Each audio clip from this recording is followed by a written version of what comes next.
Money flowing like a river, property drinks no quiver. The question is, how can you trust contractors to do a good job and not to lose £1,000 on the way there?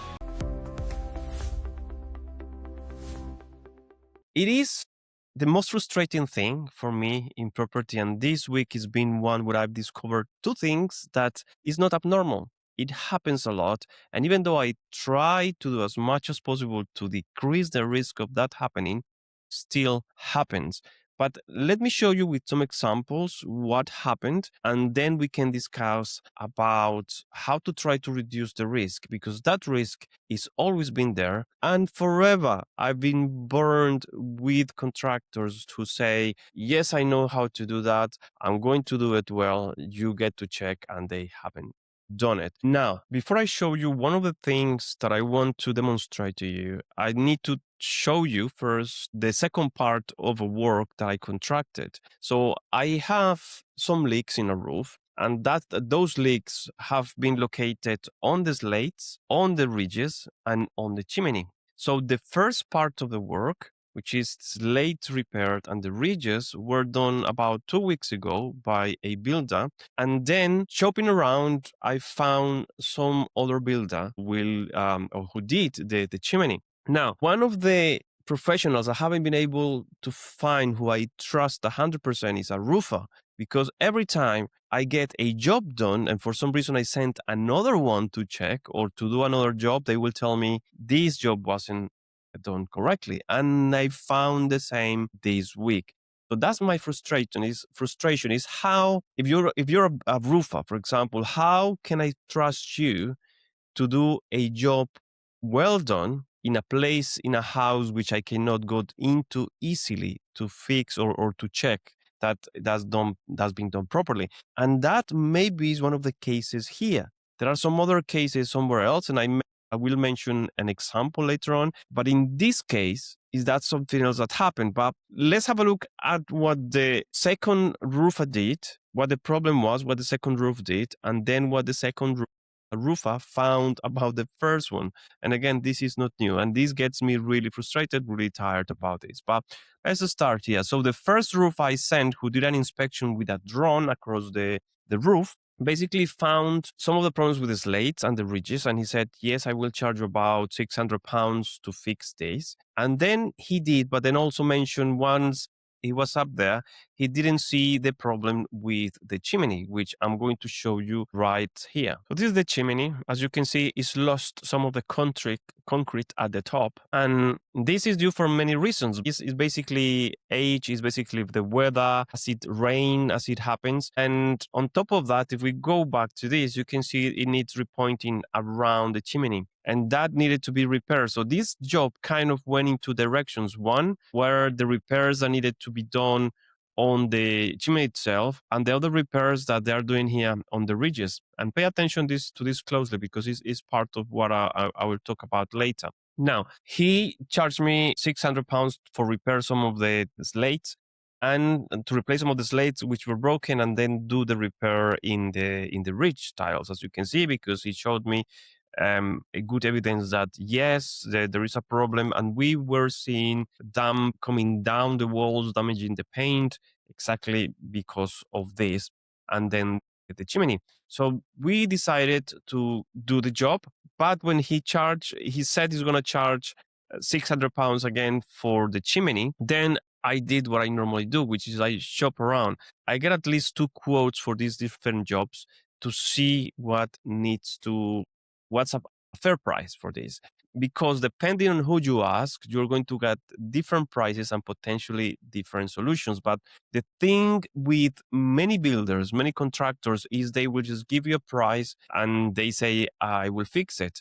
The kind of contractors I really like to work with are the ones that give you a quote and they give you a detail of everything they're going to be doing, because then they have taken the time to understand the problem, to describe it, and that way you can start seeing, when you get a written quote, when you can start seeing all these professional items in their job, maybe this is somebody who knows how they're doing things, and look for those clues. Now, Going as to what happened with this chimney, the work was done, the concrete was put in on the top, the repointing was done on the sides, and it looks okay. Now, I need to ask the builder whether, and let me try to get in here, if they removed this concrete from here. Hopefully they did, because otherwise with rain, this is gonna wash down and might block the gutters. That's another thing.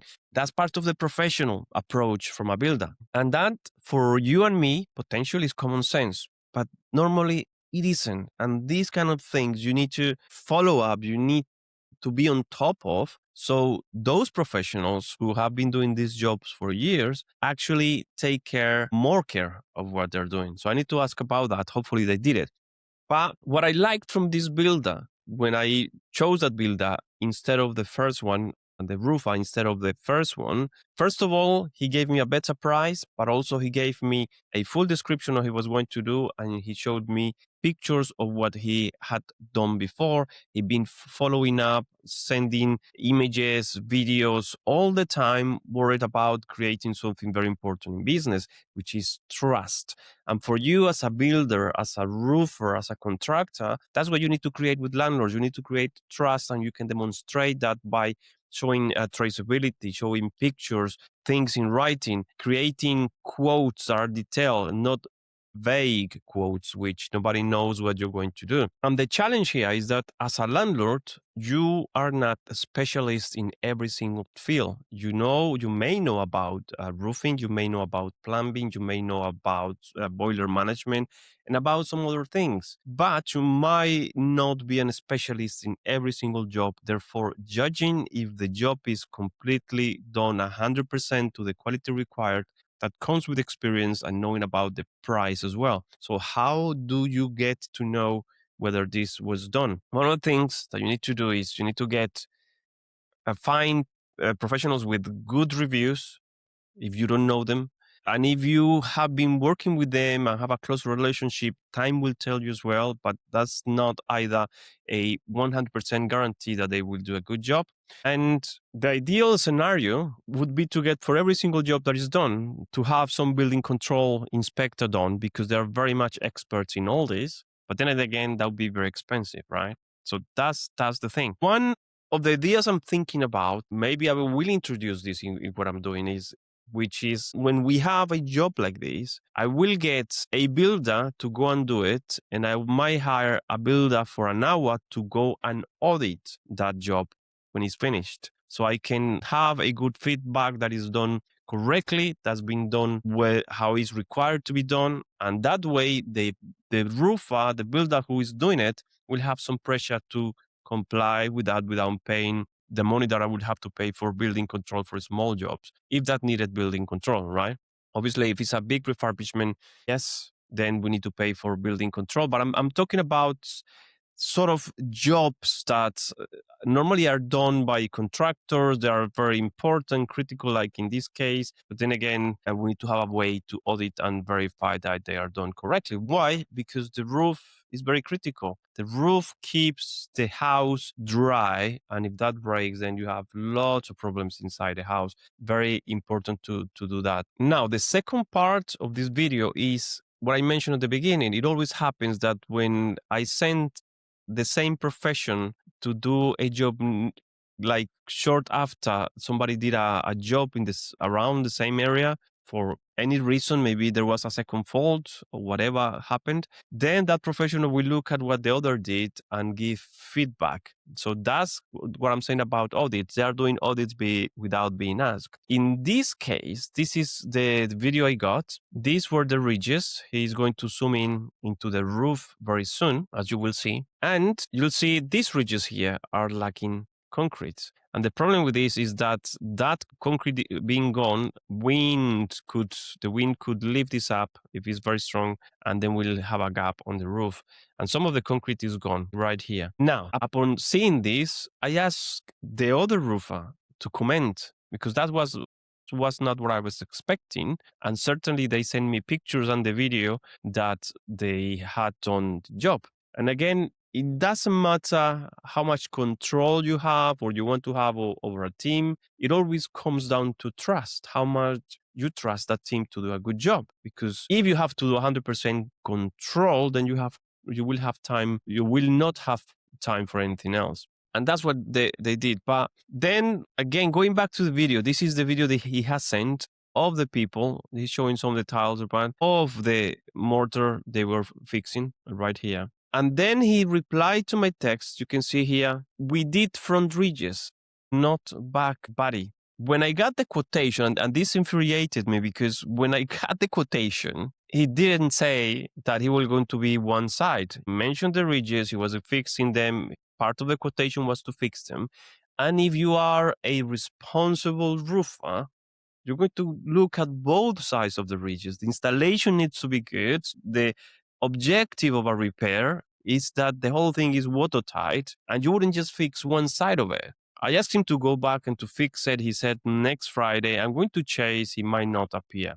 And this is that really frustrates me, and I don't understand from many contractors is, first of all, they don't look at the full picture. A contractor should look at the full picture as to what they are doing and what's the final goal. If you're fixing a roof, it's because you want to avoid leaks, and you cannot just fix one side of the ridges. It's just crazy, isn't it? And if you're going to get a quote to your clients, if you're a contractor, then please specify as much as possible. Obviously, it's on you as the client. The responsibility for you is to, first of all, to push for those detailed quotes, which I didn't do in this case because I trusted him. And the second of all, to somehow audit those repairs, if possible. Not possible every time, but at least for jobs like this one, which was about £1,000, then hopefully we should learn to do it. And for you as a contractor to understand that your business literally depends on repeat business. Now, with this problem of the ridges concrete, when he told me he just did one side, that he didn't quote for the other side, what he has done to me as a client, he's basically damaged the little trust that he had built with me.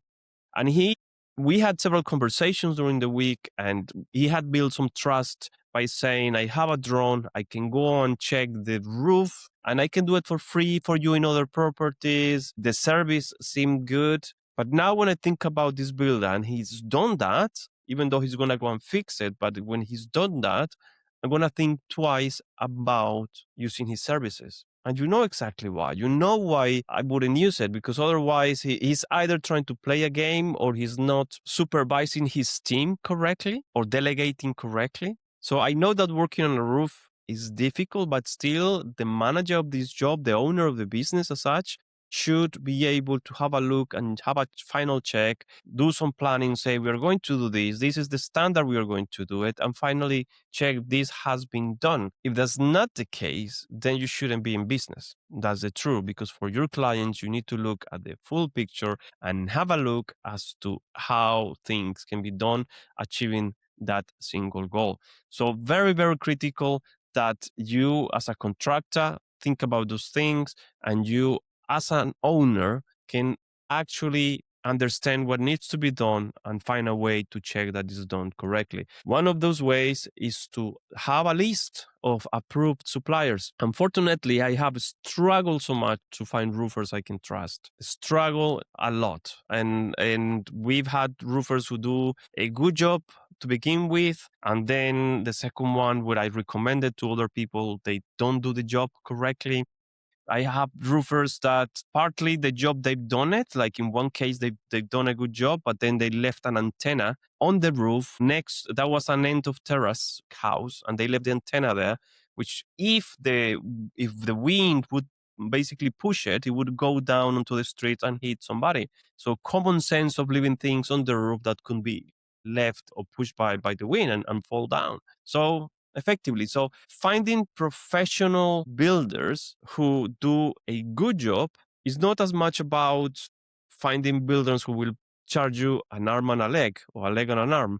It's about finding people who, even though they are small, they understand about quality in the job they do, and work and partner with landlords who The only thing that need is to keep those houses dry, operate well, and not having to do a repair twice, that's what's going to happen now. It will have to go back and fix it. And if it disappears, I will have to find somebody else to do it. Now, this builder, the one doing the chimney, he offered to pay for those Regis repairs for £200. But having paid for that already, I said no, risking it that I might have to pay more, hoping that this contractor basically guarantees his job. And if there are any problems, he can fix them, which is the other part of this. If you're a contractor, if you're a roofer, do you guarantee your job? Can I trust you? Like if something went wrong and it wasn't your fault, things sometimes go wrong after repairs. Can I trust you to go and fix it without charging me more? Because I paid you already for that job. Why should I charge you? Why should I pay you again for the same job? Hopefully that helped. My name is Noel Cardona. You can find out more in propertycashflow.co.uk. If you have properties in Liverpool or Wirral that you want managed, please send us a message to info@propertycashflow.co.uk. If you want to invest in that area, also send us a message to that email or write to me to my WhatsApp number, which is happy to help, happy to have a conversation so you can accelerate your journey through property in the UK. See you in the next one. Bye-bye.